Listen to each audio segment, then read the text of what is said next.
dar continuidade aqui à aula de insuficiência cardíaca crônica. Só para recapitular, a gente parou nessa última imagem, na última aula, onde ela mostra um esquema básico do tratamento e suas indicações, sendo classe 1 ou classe 2A.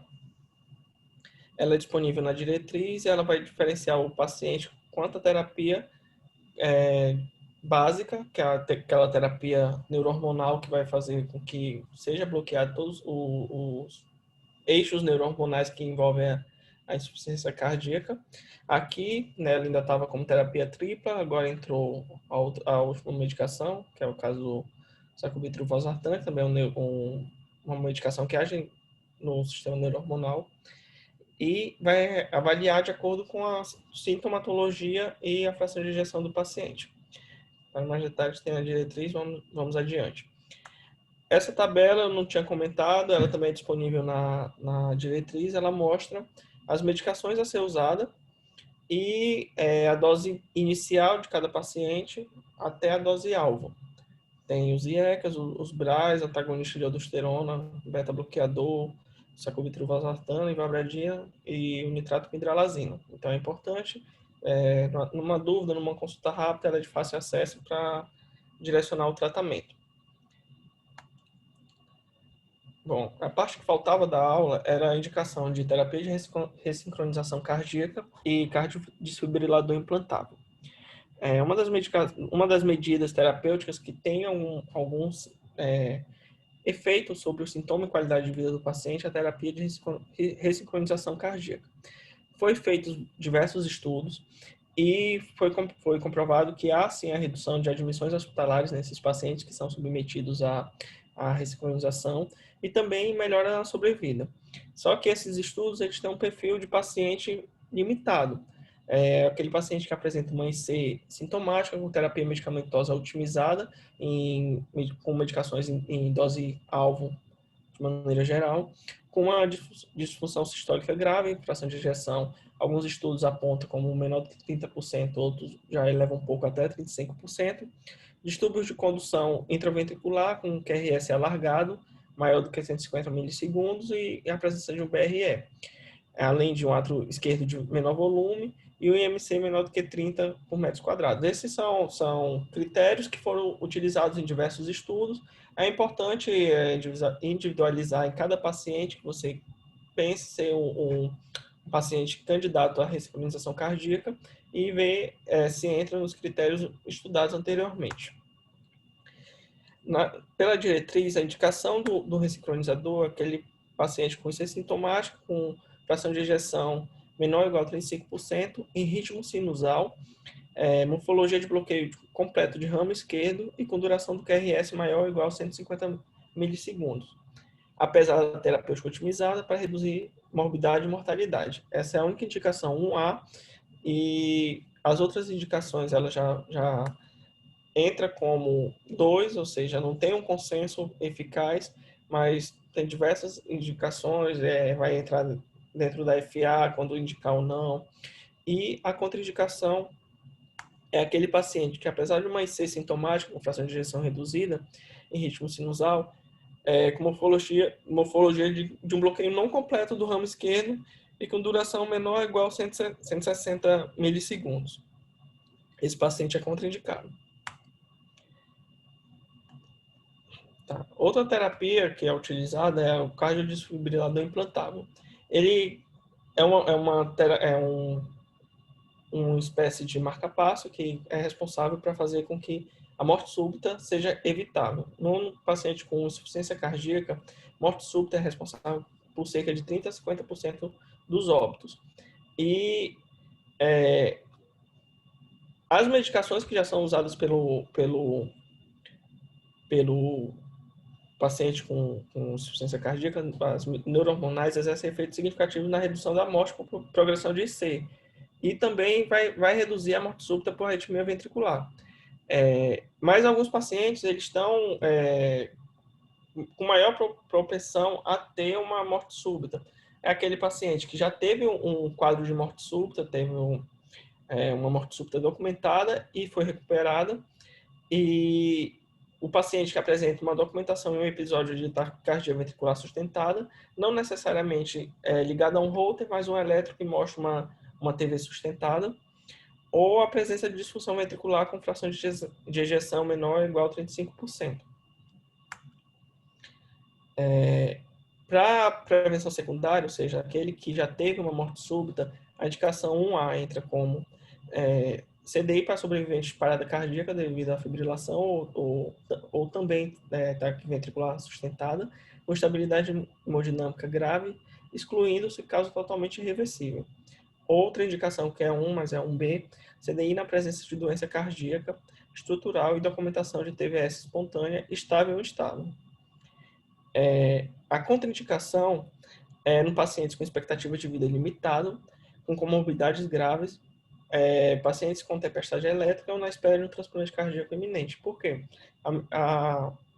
É um equipamento muito caro e foi levado também em conta o custo-benefício do implante da terapêutica e, além disso, foi feito estudos que mostraram que paciente com uma expectativa de vida já limitada não aumentava a sobrevida desse paciente com o implante do CDI.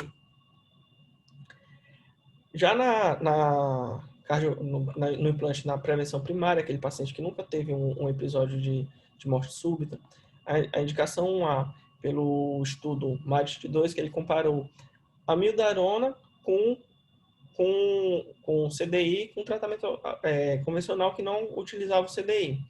E aí ele mostrou que o CDI na disfunção sistólica com fração de ejeção menor ou igual a 35%, sintomático em classe funcional 2 ou 3 de NIRA, de etiologia isquêmica pelo menos 40 dias após o infarto e 90 dias após a cirurgia de revascularização com terapêutica otimizada e com boa expectativa de vida em 1 ano. Essa é a única indicação 1A na prevenção primária do paciente. Contraindicação: aquele paciente que teve um infarto de miocárdio com menos de 40 dias de evolução, miocardiopatia isquêmica com indicação de revascularização e miocardiopatia com fração de ejeção maior que 35% ou baixa expectativa de vida em 1 ano. Esses outros estudos mostraram que nesse grupo de pacientes não mostram benefício pós-IAM do implante de CDI. Esse é um esquema terapêutico que está disponível na revista da Sociedade na Sociedade de Cardiologia da SOCESP, de São Paulo, e ele já é mais atualizado do que aquele esquema que foi mostrado no slide anterior da Sociedade Brasileira. Ele já entra também o sacubitril/valsartana com reavaliação, e o que é diferente nele é a introdução do inibidor do SLGT2 que foi abordado na última aula, como um impacto de redução da mortalidade. Transplante cardíaco. Transplante cardíaco é a última arma terapêutica no paciente com insuficiência cardíaca. Ele está indicado para ser feito em pacientes com IC avançada, refratária ao tratamento clínico otimizado, seja o tratamento medicamentoso, com um ressincronizador, com todas as abordagens possíveis de tratamento.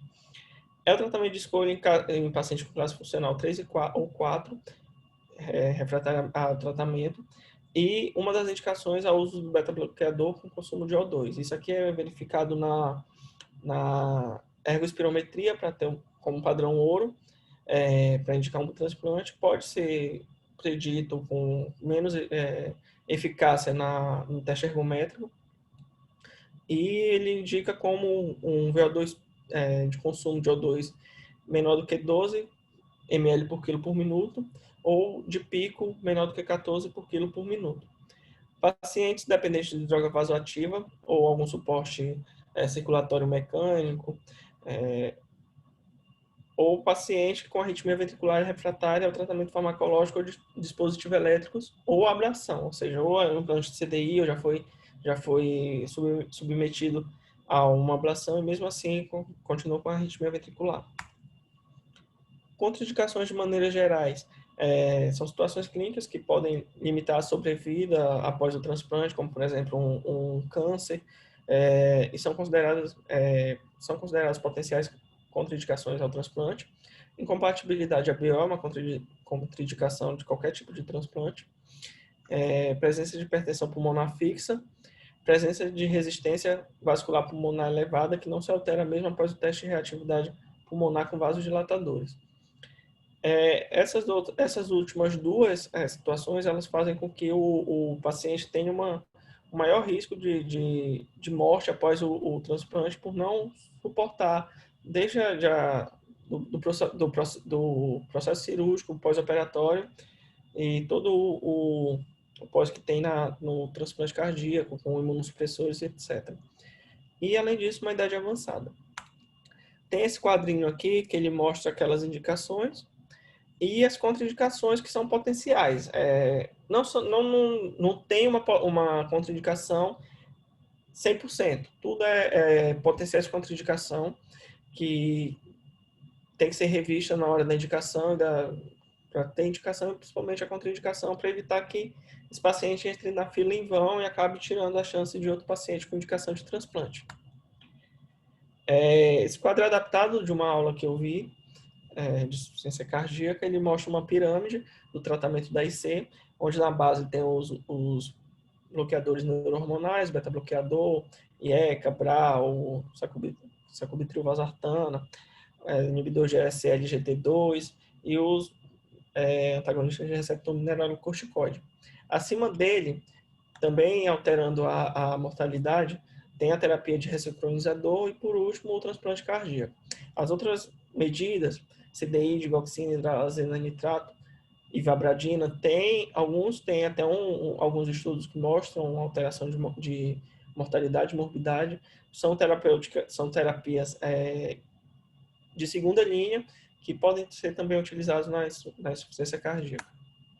E esse último esquema, também fez essa aula que eu tirei, ele mostra uma organização de acordo com a sintomatologia do paciente, que inicia desde o paciente que tem o diagnóstico de IC, só que permanece assintomático, que aí a gente já entra naquela parte de prevenção com o IE-COBRA, e à medida que ele vai ficando assintomático, a IE-COBRA e também o beta-bloqueador, e à medida que ele vai ficando assintomático, a gente vai adentrando com outras drogas, objetivando com que ele tenha a terapêutica eficaz. Os inibidores de SLGT2, spironolactona, vabradina, digoxina e diurético. Se ele está sintomático e uma sintomatologia intensa, otimizar medicação e pensar em adicionar hidralazina e nitrato. E, por último, aquele paciente que é refratário, fica a ressincronização e o transplante cardíaco. Como medida não farmacológica, tem a restrição de sal, no paciente sintomático, no paciente com sintoma intenso, já entra uma restrição mais severa, e também a restrição hídrica, que não é consenso segundo a diretriz de cardiologia, da diretriz da Sociedade de Cardiologia, porém, é de bom tom você ver que aquele paciente que já está com uma volemia acentuada, fazer com que ele não tenha um volume aumentado por causas externas. Essas são as principais referências que eu usei, tem as outras referências de estudos que eu falei anteriormente.